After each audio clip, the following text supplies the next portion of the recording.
Queridos, uma boa noite. A paz do Senhor Jesus esteja conosco no noite de hoje. Vamos meditar Carta de Paulo aos Filipenses, capítulo de número 4. Carta de Paulo aos Filipenses, capítulo 4, vamos ler 2 versículos.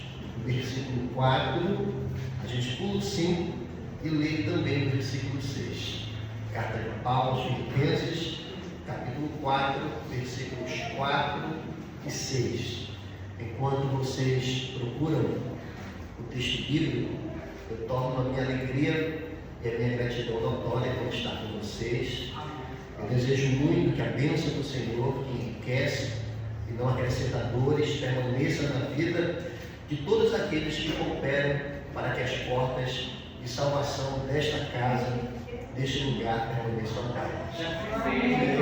Trago saudações da minha família, que não pode estar em compromisso na nossa igreja, e também uma saudação da igreja a qual sirvo, que é a Assembleia de Deus, lá na Vileta, no bairro do Mar. Glória a Deus, amém.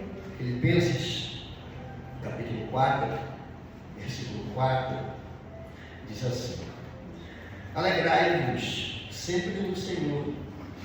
Outra vez vos digo, alegrai-vos.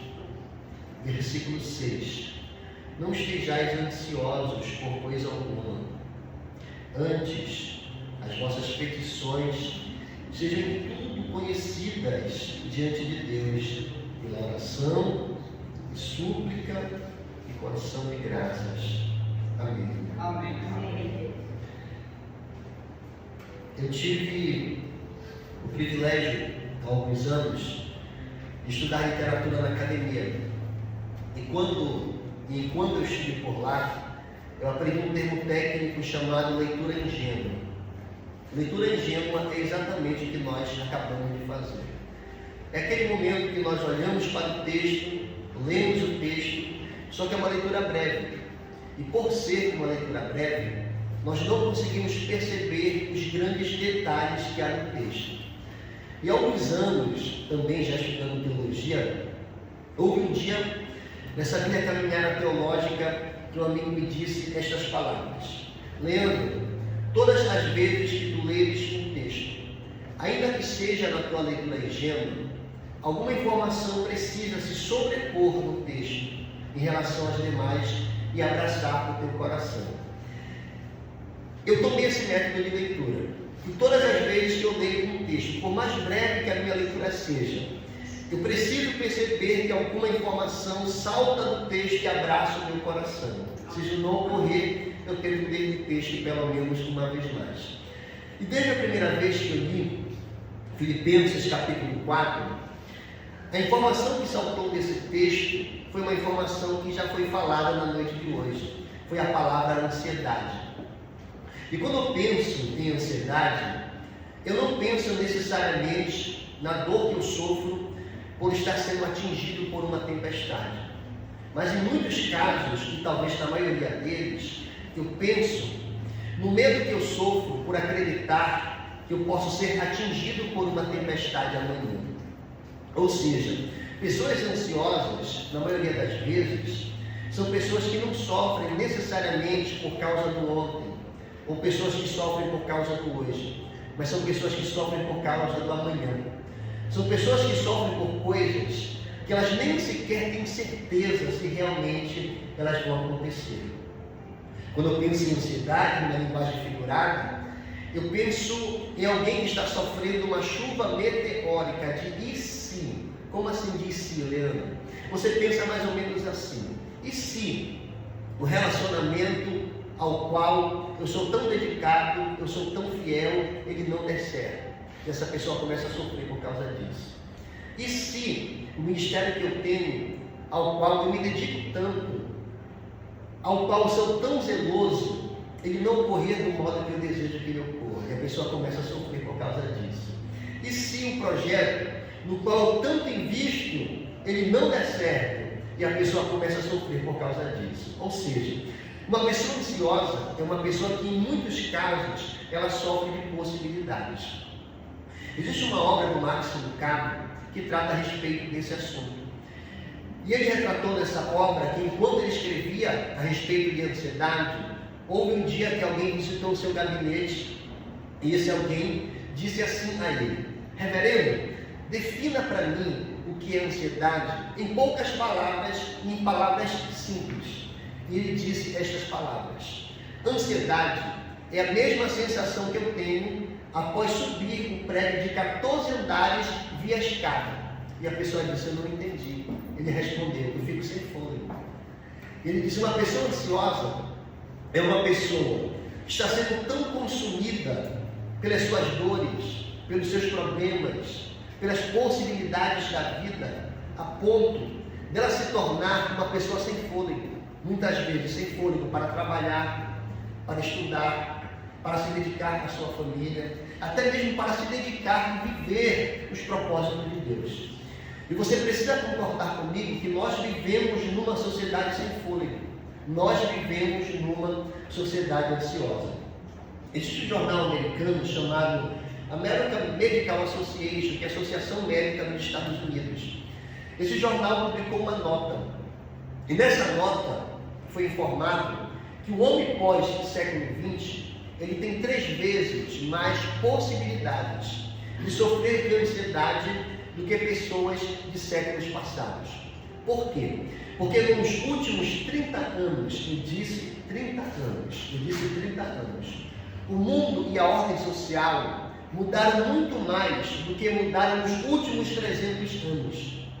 Nos últimos 30 anos, a mudança de vida, ela foi absurda. E sabe qual é o efeito disso? E que nós temos muito mais experiências sociais do que pessoas que viveram em séculos passados. Se você tem um filho, se você tem um neto, possivelmente você percebe que esse neto, que esse filho tem percepções que você não tem, ou que você não tinha na idade deles. Por quê? Porque eles têm muito mais experiências sociais. Eu tenho uma filha que acabou de completar 3 anos. E eu fico assustado com as experiências sociais que ela tem e com as percepções de mundo que ela tem. Ela consegue pegar o controle da televisão, acessar o YouTube e acessar um desenho que ela quer assistir.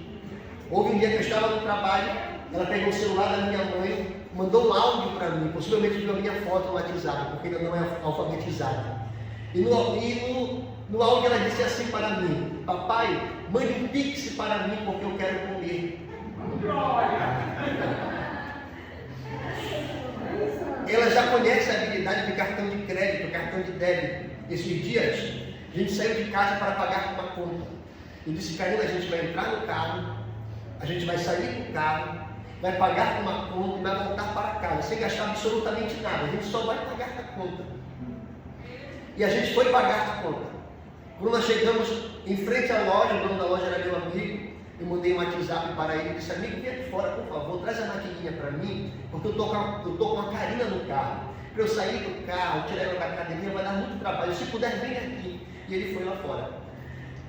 Deu a maquininha, passei a conta do cartão, me despedi do meu amigo, agradeci e voltei dirigindo o carro para casa. E no meio do caminho, a Karina olhou para mim e disse: papai, bora tomar sorvete? Eu disse: Karina, eu disse que a gente não ia gastar dinheiro. E ela disse para mim: mas o senhor usou cartão. Sabe o que é isso? É que as pessoas de hoje, elas têm muito mais experiências sociais do que as pessoas antigas. E o efeito disso, e a consequência disso, é que essas pessoas têm muito mais possibilidades de serem pessoas ansiosas do que pessoas que viveram em séculos passados. A Organização Mundial de Saúde, no ano passado, publicou uma nota, e nessa nota ela afirmou que no Brasil nós já somos 19 milhões de pessoas ansiosas, é mais ou menos 9% da população. A cada 100 pessoas que nós conhecemos, os números dizem que 8, 9 ou até 10 dessas pessoas são pessoas ansiosas. E você precisa concordar comigo que nós vivemos numa sociedade ansiosa. É praticamente impossível hoje você não se relacionar com o número de pessoas, por menor que seja, ansiosas. Nós vivemos numa sociedade ansiosa. Eu não sou psicólogo, eu não sou psiquiatra, Eu sou uma mente nervosa, um estudioso, e a minha formação é em outra área também. Só que quando eu parei para estudar esse assunto, eu encontrei um questionário feito por um grupo de estudiosos. Esse grupo de estudiosos disse que a gente deve parar, ler esse questionário e respondê-lo. Se as nossas respostas forem positivas, não significa que nós estamos ansiosos. Eu vou ler esse questionário para você, tá bom? Mas pelo amor de Deus, não saia daqui, chegue em casa e diga: o pastor me diagnosticou com ansiedade. Não faça isso.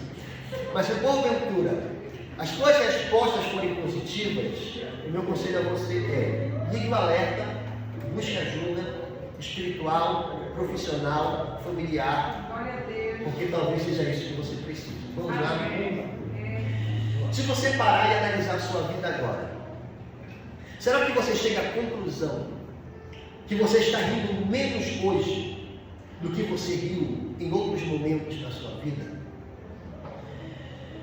Será que todas as vezes que alguém te faz uma promessa, você vê algum problema nessa promessa, o que te faz acreditar que esse alguém não vai cumpri-la?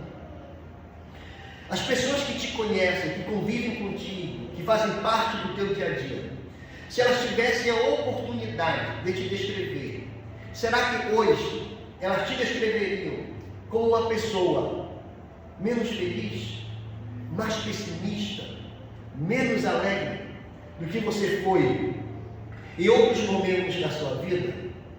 Você está no culto, certo? Muito abençoado por sinal, nunca tinha participado em um culto dessa denominação.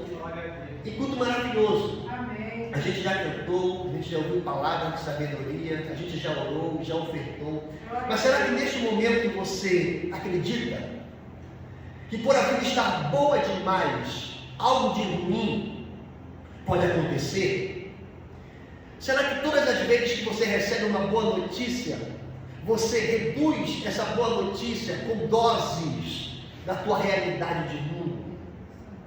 Se você tivesse a oportunidade hoje de não levantar da cama, de ficar em casa, você teria feito isso? Se você soubesse que se ausentar da vida social não prejudicaria absolutamente ninguém, será que você escolheria se ausentar da vida social, sumir e nunca mais se relacionar com pessoa alguma? Se as respostas que você deu a essas perguntas, de modo mais unitário, forem respostas positivas, digo mais uma vez: você não está com ansiedade, você não está sendo diagnosticado, mas ligue o alerta, busque ajudas. Possivelmente é isso que você precisa. A gente vive numa sociedade ansiosa. Só que nós temos a Bíblia, e a Bíblia, alguém afirmou que ela é mais atual do que o jornal de amanhã. E a Bíblia tem resposta para absolutamente tudo, e ela trata a respeito de absolutamente tudo, inclusive a respeito de ansiedade. E existem algumas verdades bíblicas a respeito de ansiedade que eu quero compartilhar com vocês. A primeira verdade bíblica a respeito desse assunto é que a ansiedade em si, ela não é pecado. Essa informação é simples, eu sei, mas para muita gente não é. Eu já me relacionei com muitas pessoas que estiveram em cultos, e nesses cultos essas pessoas se sentiram depreciadas, se sentiram pecadoras, porque alguém que estava pregando no culto afirmou que essas pessoas ansiosas estão pecando por serem ansiosas, ou são ansiosas por frutos de práticas pecaminosas. Todavia, quando nós olhamos para a Bíblia não diz que a ansiedade em si é pecado. E alguém pode olhar para mim e dizer: mas pastor, a gente leu hoje Mateus capítulo 6, aqui no culto. E em Mateus capítulo 6, Jesus pregou contra a ansiedade. Gente, Jesus falou sobre a ansiedade, mas em momento algum ele disse nesse texto que a ansiedade é pecado. Se você quer uma prova, abra sua Bíblia em Mateus 6, 25. Olha o que o texto diz: por isso vos digo, não andeis ansiosos pela vossa vida, pelo que haver de comer ou beber, nem pelo vosso corpo, pelo que haver de vestir. Não é a vida mais que o alimento, e o corpo mais que o vestido? Olhai para as aves do céu, que não semeiam, nem ceifam, nem ajuntam em celeiros, mas o vosso Pai Celestial as alimenta. Não valeis vós muito mais do que elas? Qual de vós, por mais ansioso que esteja, pode acrescentar um cúbito à sua estatura?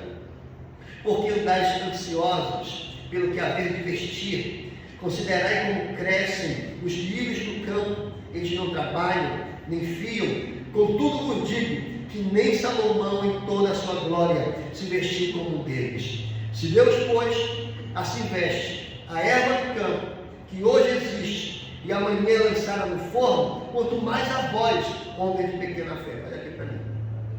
Tem gente que lê esse texto e entende que Jesus está pregando contra a ansiedade. Está dizendo que os ansiosos são pecadores. O texto não está falando sobre isso, gente. Eu não vou pregar sobre o texto. Mas se alguém me pedisse para resumir esse texto em duas expressões, eu diria que, em primeiro lugar, esse texto está falando que as nossas preocupações não nos levarão a lugar comum. Essa é a primeira verdade do texto. O texto diz: você que é baixinho, não adianta tu ficar preocupado com ser baixinho. Isso não vai acrescentar alguns centímetros à tua estatura. Tu vais continuar sendo baixinho. O que Jesus está dizendo? Que existem preocupações, ou as preocupações não nos levam a lugar comum. Essa é a primeira verdade do texto. A segunda verdade do texto é que, independente de qualquer coisa, é Deus que cuida de nós. O texto diz: vocês olharam para os lírios, para o marco da rua, eles não costuram, eles não cortam, todavia, nem Salomão, em toda a sua glória, se vestiu como um deles. Vocês viram as aves dos céus, elas não semeiam, elas não colhem, elas não ajuntam em celeiros, entretanto, o vosso Pai Celestial as alimenta. O Deus que cuida do mar da rua, o Deus que cuida do passarinho do céu, é o Deus que vai cuidar de vocês. A segunda verdade do texto é que é Deus que cuida de nós. Então, nesse texto, Jesus não está falando que os ansiosos são pessoas pecadoras. A ansiedade em si não é pecado. Todavia, a ansiedade pode se tornar pecado. E quando é que a ansiedade se torna pecado? Sabe quando? Quando nós anestesiamos o nosso medo, a nossa ansiedade em comida e bebida. É quando nós nos tornamos uma pessoa viciada. E em muitos casos, o problema do viciado não é o que ele faz, mas é o fato de ser viciado. E o que é uma pessoa viciada, pastor? É uma pessoa que transformou coisas em Deus. E quando é que eu transformo coisas em Deus? É quando eu busco em coisas, algo que somente Deus pode me dar. Por exemplo, eu estou ansioso, sabe o que eu faço? Busco alívio em comida, busco alívio em bebida. Comida e bebida não podem me trazer alívio. Todavia, quando eu faço isso, eu me torno um pecador, porque eu me viciei, eu me tornei um idólatra. A ansiedade em si não é pecado, mas ela pode se tornar pecado. Sabe quando ela se torna? Quando eu, ansioso, despejo a minha raiva, a minha ansiedade em alguém. E muitas vezes, esse alguém em que eu despejo a minha raiva, a minha ansiedade, a minha agonia, é alguém que convive comigo, é alguém que participa do meu dia a dia, é alguém que me ama. Quando eu faço isso, eu me torno um pecador. A ansiedade em si não é pecado, mas ela pode se tornar pecado. E ela se torna pecado quando eu, por causa da ansiedade, abandono meu cônjuge, sou infiel nos meus contratos, negligencio a obra de Deus. Todavia, a ansiedade em si não é pecado, mas ela pode se tornar pecado. Essa é a primeira verdade bíblica a respeito da ansiedade. Você me entende? Diga amém. Amém. A segunda verdade bíblica a respeito da ansiedade é: Deus tem poder para curar pessoas ansiosas? Tem. Todavia, existem pessoas ansiosas que não serão curadas por Deus. E essas pessoas vão ter que permanecer vivendo os propósitos de Deus, sendo pessoas ansiosas. Paulo afirma que ele teve um espinho na carne. E eu confesso que eu nunca tive curiosidade para saber o que era o espinho na carne de Paulo. Até porque a Bíblia não diz. Mas uma coisa é certa: o espinho na carne de Paulo foi um problema que nunca foi resolvido. E sabe o que eu aprendo com isso? Que existem problemas que eu os tenho hoje, eu permanecerei com eles, e eles nunca serão resolvidos. Todavia, ainda assim, eu precisarei continuar seguindo e vivendo os propósitos de Deus. E alguém pode perguntar: Leandro, mas por que é que eu, ansioso, devo continuar seguindo, devo continuar vivendo os propósitos de Deus, se Deus tem poder para me curar disso? Sabe por quê? Porque você vive sob um propósito que é maior do que você. Então existem pessoas ansiosas que não serão curadas, todavia precisarão aprender a conviver e viver os propósitos de Deus na sua ansiedade. A terceira verdade bíblica a respeito de ansiedade é que há pessoas que serão curadas mediante métodos científicos, e Deus será glorificado da mesma forma. Algum tempo atrás eu estive em uma igreja pregando, uma igreja que eu já prego há muitos anos. E quando eu cheguei na igreja, eu fui surpreendido pela filha do pastor me dizendo assim: Leandro, papai perdeu pernas, perdeu braços, está prestes a morrer. E eu perguntei por quê. Ela disse: papai desenvolveu uma ansiedade, uma diabetes, estava se medicando. Só em algum momento da vida dele, ele acreditou que Deus ia curá-lo de um modo extraordinário, de modo sobrenatural. Ele parou de tomar os remédios dele, porque ele queria que Deus fosse glorificado na vida dele. Como se Deus, gente, não fosse o dono de tudo. Como se Deus não fosse o dono da ciência. Como se Deus não fosse aquele que deu a inteligência ao ser humano para operar milagres extraordinários mediante a ciência. O fato de eu orar e alguém ser curado, ou alguém tomar um remédio e ser curado, não muda a glorificação de Deus. Deus é glorificado do mesmo modo.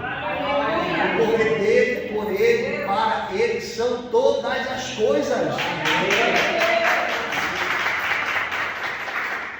Primeira verdade sobre a ansiedade é que a ansiedade em si não é pecado, mas ela pode se tornar pecado. Segunda verdade é que há pessoas ansiosas que não serão curadas, mas precisarão prosseguir. Terceira verdade é que há pessoas que serão curadas mediante métodos científicos. Há uma quarta e uma última verdade que é a mais extensa. E quando eu penso nessa quarta e última verdade, eu penso que Deus tem orientações bíblicas para pessoas que são ansiosas. E a primeira orientação bíblica para pessoas que são ansiosas é que eu não posso resumir a minha vida a uma vida de ansiedade. Olhe para o versículo 6. O versículo 6 diz assim: não andeis ansiosos por coisa alguma. O que Paulo está dizendo nesse texto? Está dizendo que eu não posso viver uma vida de ansiedade.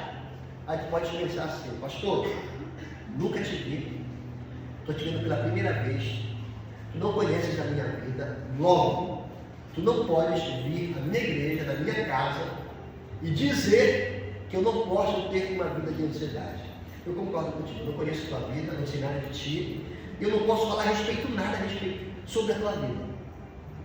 Mas quem está falando que você não pode ter uma vida de ansiedade não sou eu, é o apóstolo Paulo. Estou só transmitindo para ti, tá bom?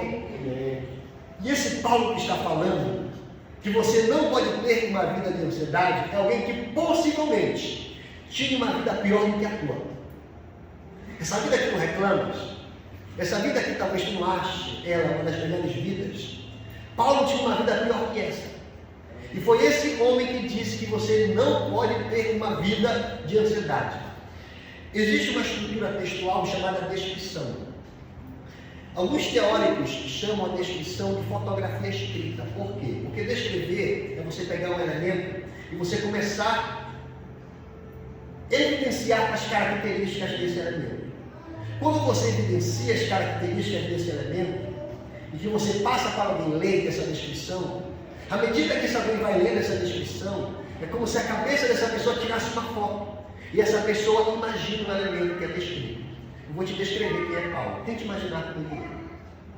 Esse Paulo que disse que tu não podes viver uma vida de ansiedade é um velho que assiste a vida pela janela de uma prisão. A única forma que Paulo tem de ver a vida é mediante a janela de uma prisão. Esse Paulo é alguém que possivelmente é muito magro, devido a tantos quilômetros que ele percorreu pregando a palavra de Deus. Esse Paulo levou 39 espatadas em 5 situações diferentes. Esse Paulo foi preso, passou fome, enfrentou naufrágios, passou por tempestades, foi dado como morto, foi abandonado por amigos. Esse Paulo está preso numa prisão que ele sabe que o imperador vai sentenciá-lo à morte. Esse Paulo é pastor de uma igreja que ele não pode visitá-la. Ele só recebe mais notícias dessa igreja. Ele recebe as notícias que os membros brigam dentro dela. Ele recebe as notícias que os pregadores pregam por porfia e por interesses pessoais. Esse é Paulo. É esse homem que está dizendo que nós não podemos ter uma vida de ansiedade. Eu te pergunto, a vida dele é pior do que a tua? Possivelmente sim. Aí digamos que você diz assim para mim, eu concordo, a vida de Paulo é pior do que a minha. Mas, ainda assim, Paulo foi rígido demais. Como é que Paulo pode olhar para mim e dizer que eu não posso ter uma vida de ansiedade? Ele está sendo rígido demais. Tu acreditas que a primeira vez que eu li esse texto, eu concordei contigo? Eu achei que Paulo foi rígido demais. Como é que alguém pode olhar para mim, sabendo da vida que eu tive, da vida que eu vi, sabendo da vida que eu tive, sabendo dos meus traumas, das minhas limitações, dos meus problemas e dores, e dizer que eu não posso ter uma vida de ansiedade? Isso ia ser rígido demais. Eu pensei desse modo, porém eu continuei estudando o texto. E à medida que eu fui estudando o texto, eu li alguns autores que falaram sobre esse texto. E alguns autores afirmaram que esse texto foi escrito em um tempo que não existe na gramática da língua portuguesa. O nome desse tempo é presente ativo. O presente ativo na língua grega é mais ou menos na língua portuguesa o nosso gerúndio. O que é o gerúndio, pastor? São aquelas palavras que terminam tentando em indo. Elas indicam uma ação em andamento, indicam continuidade de uma ação. Por exemplo, pregando, falando, movendo, gritando, sentando. Isso é gerúndio. Então, quando Paulo disse: não andeis ansiosos por coisa alguma, esse texto está no presente ativo, está no nosso gerúndio. Então, sabe o que Paulo está dizendo? Ele não está dizendo que eu não posso ter picos de ansiedade. Ele não está dizendo que eu não posso ter momentos de medo, momentos de dor, momentos de tristeza, momentos ansiosos. Ele não está dizendo isso. Sabe o que ele está dizendo? Que eu não posso ter uma vida de ansiedade contínua, uma vida de ansiedade em andamento. Ou seja, eu não posso resumir a minha vida a uma vida de ansiedade.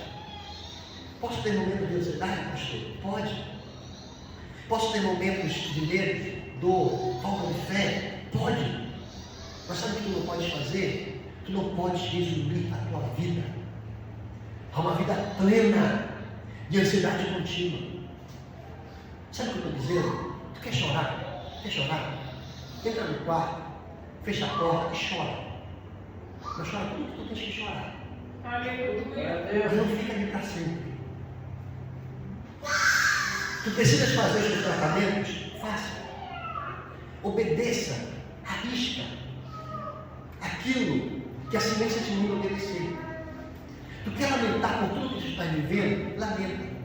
Mas lamenta tudo que tu tens que lamentar. Depois desse momento de dor, de luto, te levanta e vem para fora. Porque Deus tem um propósito grande para a tua vida. Não resume a tua vida a uma vida de ansiedade constante. Tu já leste Jó capítulo 3? Jó capítulo 3, para mim, é um dos piores capítulos da Bíblia. Em que sentido? No sentido de ver o homem quebrado. Jó capítulo 3 é o capítulo do homem mais depressivo de toda a palavra de Deus. Pastor, nunca li Jó capítulo 3. Eu sei por que você nunca leu, sabe por quê? Porque a gente lê Jó assim, ó, capítulo 1, capítulo 2, a gente pula para o 42. É assim que a gente lê. Por que a gente lê Jó desse jeito? Porque capítulo 1, capítulo 2 e 42 são prosa, que é prosa, uma narrativa. É uma contação de história. Jó no capítulo 3 com 41 é poesia. E a poesia, ela não é feita para ser entendida, ela é feita para ser apreciada. É por isso que às vezes a gente ouve música que a gente nem entende direito, mas a gente gosta dela. Porque a poesia é feita para ser apreciada. Só que muitas vezes a gente lê poesia e a gente não a compreende. Então é muito possível que você tenha começado a ler Jó capítulo 3 e você não tenha entendido nada. Aí você deixou de lado e foi ler o 42. Só que Jó capítulo 3, embora poético, é um texto que descreve um homem depressivo, um homem quebrado. Houve um dia que eu peguei minha caneta, peguei minha Bíblia e comecei a marcar as besteiras que Jó falou no capítulo 3. E houve um dia que Jó disse assim: que sejam destruídos o dia e a noite do meu nascimento. Jó disse assim, que o dia do meu nascimento se transforma em trevas. Que esse dia seja maculado pela sombra da morte. Que a noite do meu nascimento seja triste, todas as vezes que ela for lembrada. Que o dia em que eu nasci seja apagado no calendário. Porque não se fechou o útero da minha mãe? Assim eu não teria nascido. Ou seja, porque a minha mãe não era estéril. Porque eu não morri no ventre, ou seja, porque eu não fui abortado. Porque eu não morri no dia do meu nascimento, ou seja, porque a minha mãe não teve complicações no parto. Porque houve colo para me carregar. Porque se não houvesse colo, eu não teria tido acalento e teria morrido também. Porque houve leite para a minha amamentação. Se não houvesse leite, eu não teria alimento e teria morrido também. Eu deveria estar morto. Porque se eu estivesse morto, eu descansaria. E quando Jó não tinha mais o que falar, Jó disse: aquilo que eu mais temia me sobreveio. Eu te pergunto, esse homem está depressivo? Jó está quebrado. Jó está destruído. Talvez poucas pessoas na vida falaram tantas besteiras em um dia de dor. Mas sabe o que é interessante? É que no final desse texto Deus não aparece depreciando Jó, discriminando Jó, reprovando Jó, dizendo assim: Jó, que feio, que crentezinho tu és, que homem sem fé tu és, Jó. Deus não aparece reprovando Jó. Sabe por quê? Porque nós temos um Deus que conhece a nossa limitação. Nós temos um Deus que conhece a nossa estrutura. Deus nunca vai olhar para nós em meio à nossa dor e dizer: tu não pode ter momentos de dores, tu não pode ter momentos de ansiedade, tu não pode ter momentos de tristeza. Deus conhece a nossa dor. Só que embora possamos ter momentos de ansiedade, a orientação bíblica é que nós não podemos resumir a nossa vida a uma vida de ansiedade constante. Está triste? Chore. Quer lamentar? Lamente. Quer entrar no quarto e se trancar por um instante? Entre, se tranque. Todavia, não resume a tua vida a isso. Lamento que tem que lamentar, depois vem para fora. Porque apesar das dores, Deus tem um propósito grande para a sua vida. Primeira orientação bíblica a respeito de ansiedade é que eu não posso resumir a minha vida a uma vida de ansiedade constante. Há uma segunda orientação bíblica. Sabe qual é? É que independente de qualquer coisa, eu preciso celebrar a bondade de Deus. Olhe para o versículo 4. O versículo 4 diz assim: alegrai-vos sempre no Senhor. Outra vez digo, alegrai-vos. Sempre que eu leio o texto pela primeira vez, com calma, eu analiso o texto sob a luz da gramática normativa da língua portuguesa. Embora eu saiba que o texto sagrado não foi escrito em língua portuguesa. Só que eu acredito que Deus agiu não só na inspiração e na escritura. Eu acredito que Deus agiu, inclusive nas transliterações. Ainda que tenha existido uma pequena alteração ou outra, isso não tornou o texto errante. O texto continuou inerrante. Então eu acredito que o texto que chega em nossa mão, ainda que transliterado, ainda vindo de outro idioma para o nosso, ele chega à nossa mão inerrante. Eu penso desse modo. E eu analiso o texto sempre sob a luz da língua portuguesa. E quando eu olho para essa expressão alegrai-vos sempre no Senhor, outra vez digo alegrai-vos, eu vejo Paulo como um linguista que tira todas as ferramentas da caixa e está disposto a convencer um grupo de pessoas a se alegrarem em Deus. E eu percebo que Paulo usa aqui 3 ferramentas. A primeira ferramenta que Paulo usa é um modo verbal. E o modo verbal que Paulo usa é imperativo. O que é imperativo, pastor? Imperativo é uma ordem. Imperativo não é uma informação. Imperativo não é uma argumentação. Não é um texto que apenas me torna ciente. Não é um texto que visa mudar minha forma de pensar apenas. Imperativo é um texto comportamental. É um texto que visa mover o meu comportamento. Paulo olha para essa igreja e diz: alegrai-vos. Alegrar-se no Senhor é uma ordem que Paulo está dando. Amém. A segunda ferramenta que Paulo usa é o advérbio de tempo. E o advérbio que Paulo usa, sabe qual é? Ele sempre. Ele me diz quando eu devo me alegrar em Deus. E ele não diz que eu devo me alegrar em Deus algumas vezes. Ele diz que eu devo me alegrar em Deus sempre. A terceira ferramenta que Paulo usa é uma ratificação. O que é uma ratificação? É uma repetição. As repetições servem para quê? Servem para gerar intensidade. Servem para aumentar a força do discurso. E Paulo diz: vos digo outra vez. Eu sei que vocês já sabem, mas eu digo mais uma vez. Sabe o que eu digo? Alegrai-vos.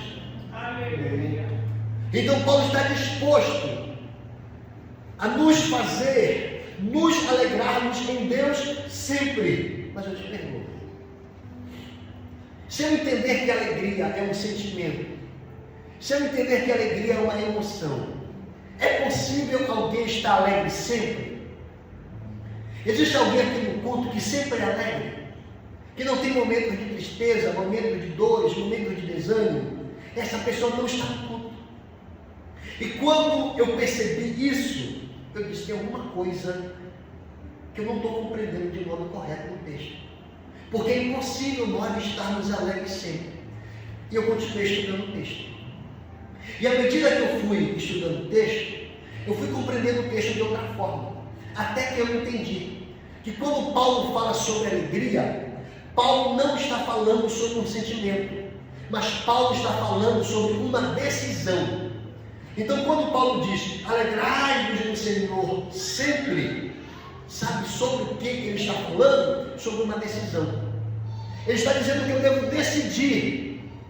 Decidir o que, pastor? Decidir acreditar na soberania de Deus. Amém. E o que é decidir acreditar na soberania de Deus? É eu entender que existem coisas na vida que elas não são consequências dos meus atos. Existem coisas na vida que eu não tenho o poder de controlá-las do jeito que eu desejo que elas ocorram. Porém, ainda que eu não possa controlar essas coisas, eu acredito. Acredito no quê? Que elas permanecem sob o controle de Deus. Amém. Então, quando Paulo te diz alegra-te no Senhor, sabe o que ele está te dizendo? Decide acreditar que existem coisas que vão fugir do teu controle, mas ainda assim elas vão permanecer sob o controle de Deus. Charles Spurgeon disse que se existissem circunstâncias melhores e lugares melhores daqueles que nós estamos, com certeza a graça de Deus já teria nos levado para lá. Sabe o que ele estava dizendo? Se aquilo que eu vivo hoje é algo que fugiu do meu controle e não é fruto de consequências, de atitudes, significa dizer que foi Deus que me colocou nessa situação. E se foi Deus que me colocou nessa situação, ela é perfeita para mim. Na minha igreja eu tenho um pastor auxiliar, o nome dele é Dilson Neto, a gente chama ele de Netinho. O Netinho é uma referência para a gente em pregação, conhecimento teológico e afins. E alguns anos atrás, o netinho desenvolveu uma tuberculose. E após ele fazer aquele tratamento que corta a transmissão, eu fui visitá-lo. E quando eu fui visitá-lo, ele muito jovem, 20 e poucos anos na época, com uma esposa jovem, com um filho bebê, ele me disse assim: Leandro, eu estou nessa situação que tu estás vendo, desenvolvi uma tuberculose, não sei o que vai acontecer, não sei se eu vou ser curado, não sei se eu vou morrer, mas de uma coisa eu sei: esse momento que eu estou é um momento de dor. Não sei o que vai acontecer, não fiz nada para isso acontecer, mas está acontecendo. Só que por mais que eu não entenda uma série de coisas, existe uma coisa da qual eu tenho certeza. Eu perguntei: por que, netinho? Que essa situação fugiu do meu controle, mas ela não fugiu do controle de Deus. Ele tem uma dor, olhou para mim e disse: e se essa situação está sob o controle de Deus, sabe o que significa? Que ela é perfeita para a minha vida. Sabe o que é isso? É se alegrar no Senhor. É decidir acreditar que Deus controla tudo. E tudo que Deus controla, Ele controla de modo perfeito. Sabe qual é o problema em relação a isso? É que a gente não sabe lidar com coisas que nós não controlamos. Você concorda comigo? Amém. Parece que a vida seria um pouquinho melhor se nós pudéssemos controlá-la do nosso jeito. A respeito disso, psicólogos que estudaram exércitos ex-combatentes da Segunda Guerra Mundial, e eles constataram que em 70 dias de guerra, esses 70, as tropas terrestres estavam 100% mortas emocionalmente. Todavia, durante o mesmo tempo de guerra, 70 dias, as tropas aéreas estavam felizes naquilo que elas faziam. Eles não entenderam por quê.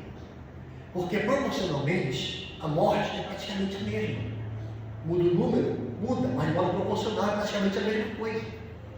Eles começaram a se perguntar: se proporcionalmente quem morre embaixo morre em cima, por que quem está embaixo está emocionalmente destruído? Por que quem está embaixo está triste? Por que quem está embaixo está ansioso, mas quem está em cima está feliz? E sabe a qual conclusão eles chegaram? Que as tropas terrestres não controlavam a guerra. Quando as batalhas iniciavam, a única alternativa de quem estava embaixo era guerrear. O controle da guerra não estava nas mãos das tropas terrestres. Entretanto, aquelas pessoas que estavam em cima, elas tinham o controle das guerras na mão. Ou seja, a guerra começava, os pilotos decidiam se continuavam guerreando ou se fugiam. Eles controlavam a guerra. E sabe qual foi a conclusão que eles chegaram? Que a sensação de falta de controle gera medo, enquanto a sensação de controle gera paz. Então quem está embaixo está com medo, está ansioso, porque não controla a guerra.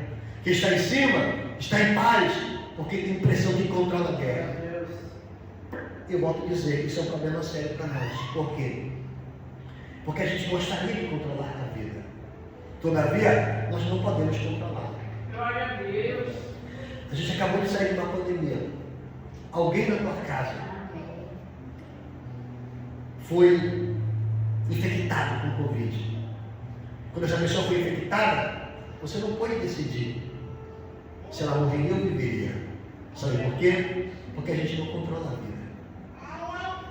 Quando você se prepara para uma prova, você não decide se você será aprovado ou reprovado. Sabe por quê? A gente não controla a vida. Quando a gente se relaciona com alguém conjugalmente, a gente pode dar o nosso melhor. A gente pode ser zeloso, ser cuidadoso, ser fiel, e ainda assim, a gente corre o risco de sofrer separações e infidelidades. Sabe por quê? Porque a gente não controla a vida.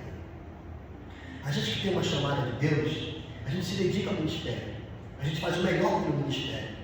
Só que a gente não decide se o ministério vai dar certo ou vai dar errado. Sabe por quê? A gente não controla a vida. Amém. Quando a gente entra numa empresa, está satisfeito com esse trabalho, a gente não decide se seremos demitidos ou se permaneceremos no local de trabalho, porque a gente não controla a vida. Quando a gente faz investimentos, a gente não decide se os investimentos deram certos. Sabe por quê? A gente não controla a vida. Como a gente não controla a vida, é muito comum a gente não saber lidar com essa falta de controle. A gente sente medo, ansiedade, a gente fica sem paz. Só que a gente nunca vai controlar a vida. Mas pastor, você já acabou de falar que a sensação de controle gera paz. E a sensação de falta de controle gera medo. Se a sensação de falta de controle gera medo, como é que eu posso ter paz se eu não controlo a vida? Sabe como? Embora eu não controle a vida, eu posso decidir acreditar que o controle da vida está nas mãos de alguém que controla a vida melhor do que eu. Eu não decido os resultados da vida, mas eu posso decidir acreditar que Deus está controlando a vida de forma perfeita. Sabe o que é isso? É se alegrar no Senhor. E Deus fala para nós hoje: alegrai-vos no Senhor. Outra vez nos digo: alegrai-vos. Decida acreditar que Deus controla a vida de forma perfeita. Só que a gente, confessa, a gente insiste em querer acreditar que existem coisas que poderiam ocorrer de modo diferente. A gente insiste em acreditar nisso. E houve um homem na Bíblia que ele pensava exatamente isso. O nome dele é Jó. A gente já lê na Bíblia que Jó nunca murmurou. É verdade, Jó nunca murmurou, porque murmurar é terruma. E murmurar é: eu faria melhor do que você se eu estivesse nesse lugar. Isso Jó nunca fez. Só que, se Jó tinha um problema, o nome do problema de Jó era reclamação. Jó reclamava e reclamava demais.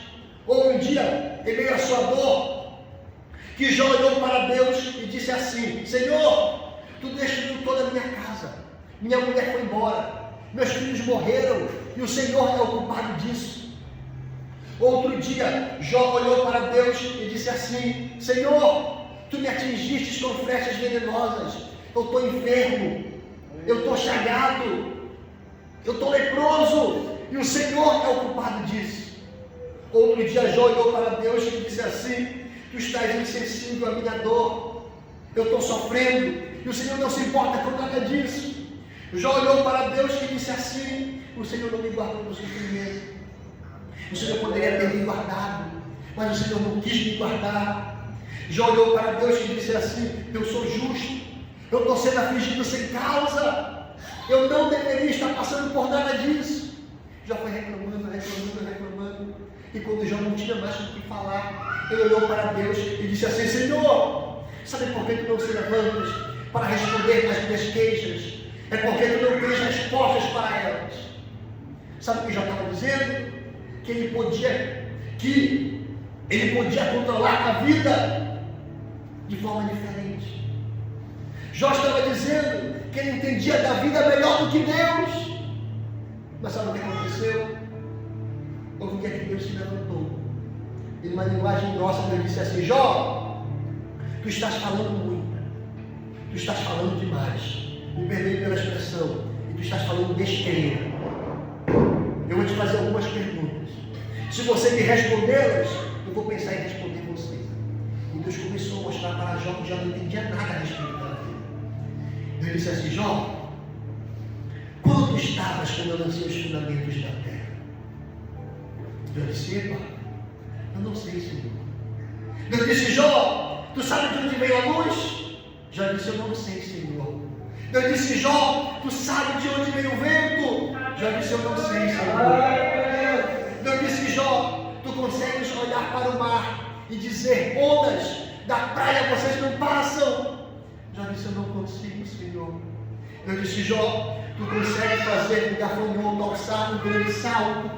Jó disse: eu não consigo, Senhor. Eu disse: Jó, tu consegue fazer as aves voarem em direção ao sul, sem nenhuma delas perder a sua rota? Jó disse: eu não consigo, Senhor. Eu disse: Jó, é tu que estabelece as rodas dos trovões? Jó disse: não sou eu, Senhor. Eu disse: Jó, tu não sabes de nada. Se tu sabes, me responda. Sabe o que Jó disse? Como eu responderei, sendo eu indigno e pecador. Ponho eu a minha mão na boca e me calo. Aleluia! Glória a Deus! Sabe quando foi que Deus virou o cativeiro de Jó? Deus não vira o cativeiro de Jó simplesmente porque Jó ora pelos seus amigos. Até porque orar pelos amigos não é causa de Deus virar o cativeiro de Jó, é tempo. Deus vira enquanto ele ora, não é por causa. Sabe o que faz Deus começar a virar o cativeiro de Jó, gente? É Jó colocar a mão na boca e se calar. Jó coloca a mão na boca e decide acreditar que apesar de todos os pesares, Deus estava controlando sua vida de modo perfeito. Sabe o que eu estou dizendo? A gente falta muito. A gente reclama muito. A gente fala demais. A gente tem, às vezes, a ousadia de acreditar que se a vida tomasse outros rumos, ela estaria mais perfeita. Só que Deus controla a vida de modo perfeito. Eu acho muito interessante, não sei se a minha cabeça está certa, mas se a minha cabeça está certa é o Salmo 11. Por que eu acho esse salmo interessante? É esse mesmo. Porque o versículo 3 do Salmo 11 é uma pergunta. E a pergunta é essa: o que deve fazer o homem justo quando seus fundamentos forem abalados? Isso é uma pergunta. Mas sabe o que é interessante? É que após essa pergunta, o que aparece não é uma resposta. Sabe o que é que aparece? É uma declaração. Não existe uma resposta a respeito daquilo que o homem justo deve fazer quando seus fundamentos forem abalados. Sabe o que eu entendo? Que o salmista tem uma pergunta, porém ele não tem resposta. Já que ele não tem resposta, ele decide não questionar Deus. E sabe o que ele faz? Ele faz uma declaração. Existem situações que nós não vamos ter respostas para elas. E sabe o que vai nos restar? Nos alegrar em Deus. Sabe o que vai nos restar? Decidir acreditar que Deus rege a vida de modo perfeito. Sabe o que vai nos restar? Continuar declarando que Deus controla a vida de modo perfeito. E é o que o Senhor faz. É o que ele diz. O que deve fazer o homem justo quando os seus fundamentos forem abalados? Ele não tem resposta. Olha o que ele fala. Ele diz: eu não sei, mas de uma coisa eu sei. No versículo 4. Eu sei que o Senhor está no seu santo templo. Eu sei que o trono do Senhor está nos céus. Eu sei que os olhos do Senhor estão atentos para mim. Eu sei que as pálpebras do Senhor sondam os filhos dos homens. Eu sei que o Senhor prova o ímpio e também prova o justo. Eu sei que o Senhor prova o ímpio, e ao que ama a violência, o Senhor odeia a sua alma. Sobre o ímpio, o Senhor fará chover laços, fogo, enxofre, vento tempestuoso. Isso será a sua porção, porque o Senhor é justo. O Senhor ama a justiça, e o rosto do Senhor olha para os retos da terra. Glória a Deus. Sabe o que é isso? É uma declaração. E sabe que se faz perguntas: por quê? Por quê? Por quê? Por quê? Você faz tantos porquês que você chega a acreditar que a vida poderia estar melhor em outras circunstâncias. Sendo que é Deus que está controlando a tua vida de modo perfeito. Se você não tem respostas para os teus porquês, não tente mostrar para Deus que Deus errou. Faça diferente. Faça, sabe o quê? Tribute a Deus declarações. Aleluia. Diga a Deus: eu não entendo nada. Não sei porque o Senhor permitiu. Não sei porque o Senhor não permitiu. Não sei porque ocorreu. Não sei porque deixou de ocorrer. Mas uma coisa eu sei: que o Senhor está no seu santo templo. O teu trono está nos céus. O teu trono permanece inabalável. O Senhor prova o ímpio, mas também prova o justo. As tuas pálpebras me sondam, e os teus olhos estão atentos para os justos dessa terra. Alegrai-vos sempre do Senhor. Outra vez eu digo: deixa eu encerrar a minha fala. Eu sou tentado a acreditar Eu sou tentado a acreditar que os maiores dilemas de Jó, ele não sofreu antes de Deus virar o seu cativeiro, mas depois. Por quê? Porque após nós fazermos esses questionamentos para Jó, Jó disse assim: põe meu a minha mão na boca e me cala. Jó calou a boca. Ele decidiu que nunca mais questionaria a Deus. Certo? Porém, quando Deus virou o cativeiro de Jó, havia uma ordem no mundo espiritual. Qual era a ordem? Era Deus dar em dobro tudo quanto Jó possuía antes, correto?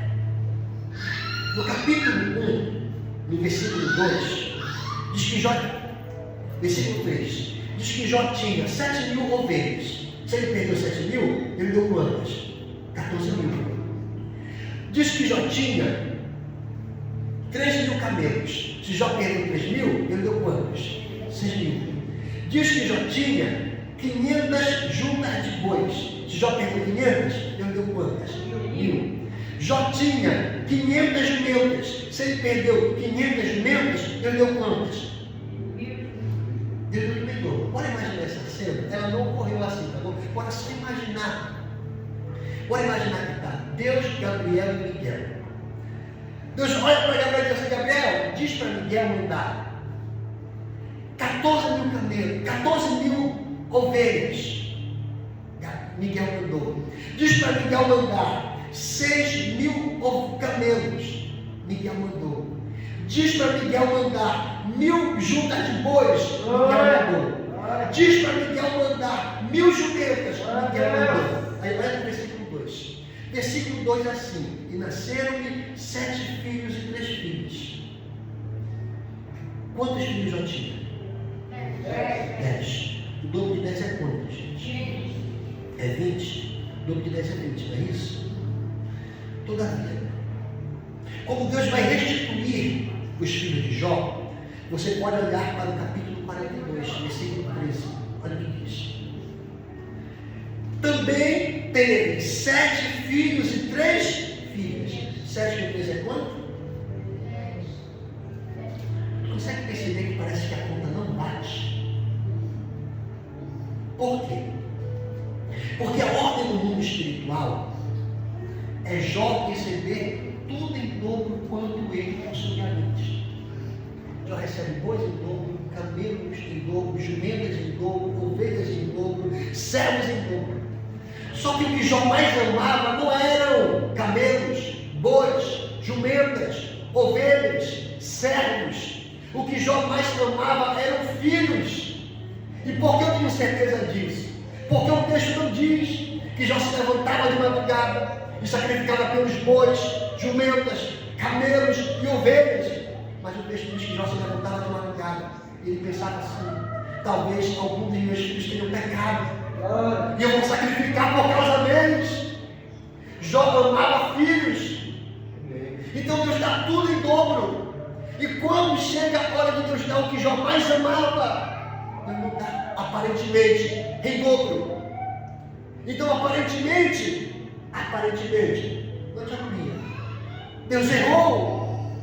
Pode imaginar a cena de novo? Ovelhas em dobro, jumentos em dobro, bois em dobro. Quando chega na hora dos filhos, Gabriel olha para o Senhor e pergunta: Senhor, chegou a hora de nós restituirmos os filhos. Manda 20. Eu disse: não, manda 10. Senhor, não. Só que ele perdeu 10. O dobro de 10 é 20. Eu disse: eu sei. Então eu vou mandar 20. Eu disse: não, manda 10. Mas Senhor, se o Senhor manda 10, o Senhor erra. Eu disse: não, se manda 10, eu acerto. A pergunta é por quê? Sabe por quê? Porque os filhos de Jó que morreram eram crentes. E crente quando morre não se perde. Glória a Deus. Glória a Deus. Crente quando morre fica guardado em Deus na eternidade. Amém. Jó não está entendendo a cena. Só que os 10 filhos que morreram não estavam perdidos, estavam guardados em Deus. Amém. Deus está fazendo a sua obra perfeita. Deus está dizendo assim: Jó não vai entender nada. Eu tenho 10 filhos comigo aqui. Se eu mandar 20 para a terra, Jó vai ter no triplo. Então eu vou mandar só 10. Jó não vai entender. Só que eu vou somar 10 filhos nos céus com 10 filhos na terra. Sabe o que eu estou dizendo? Deus não errou, gente. Deus agiu de um modo perfeito. Só que Jó não entendeu isso. Quem sabe Jó olhou para os 10 filhos e pensou que ele não mandou em dobro. Deus olhava no céu e dizia: eu mandei em dobro porque eu estou guardando 10 comigo aqui no céu. Eu estou dizendo que existem coisas que a gente olha para elas e parece que na matemática da conta humana Deus errou. Só que na lógica do céu, Deus está agindo de modo perfeito. Então quem sabe você chega ao culto hoje, pensando em alguma circunstância que você viveu, e você diz: isso ocorreu de modo errado. Deus está dizendo para você, talvez na visão terrena está ocorrendo de modo errado. Só que eu estou olhando daqui de cima, e daqui de cima tudo está ocorrendo de modo perfeito. Glória a Deus. Alegrai-vos sempre no Senhor. Outra vez eu te digo: alegrai-vos. Decidam acreditar que Deus rege a vida de modo perfeito. Eu quero orar pela tua vida na noite de hoje. Posso orar por você e com você? Se calar os seus pés.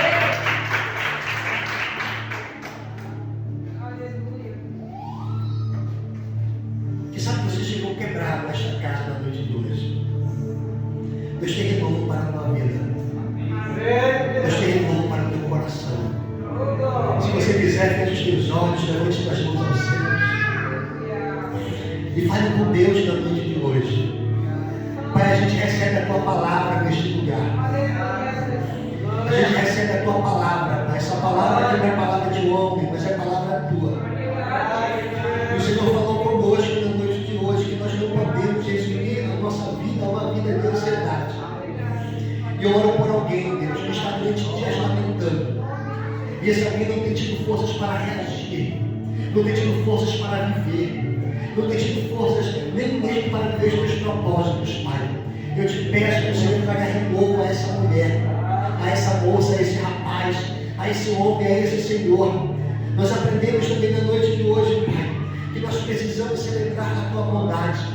E há momentos, Pai, que nós não compreendemos o que está acontecendo. Parece que existem circunstâncias que estão erradas, mas nós aprendemos hoje que o Senhor olha daí de cima e o Senhor vê tudo de modo perfeito, ó Senhor Espírito de Deus. Então eu te peço que o Senhor nos capacite a nos alegrarmos em Ti. Eu te peço que o Senhor, Pai, nos capacite a nos alegrarmos no Senhor.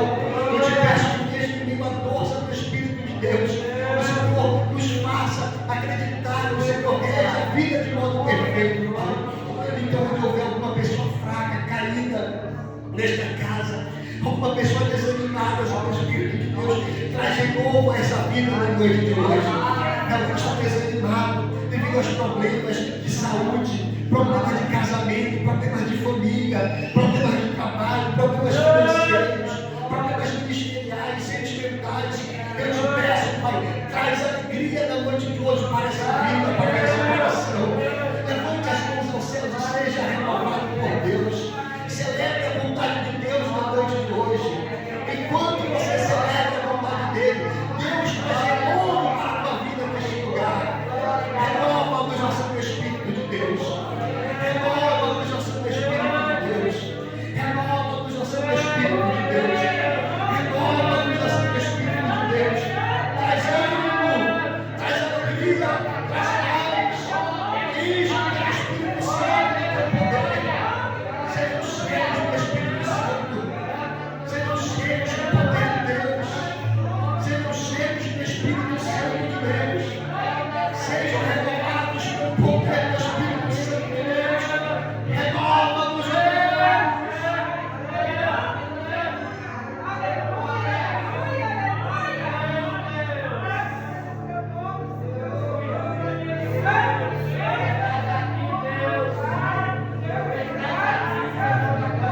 Deus está em nosso meio, Deus está em nosso meio, Deus está em nosso meio, seja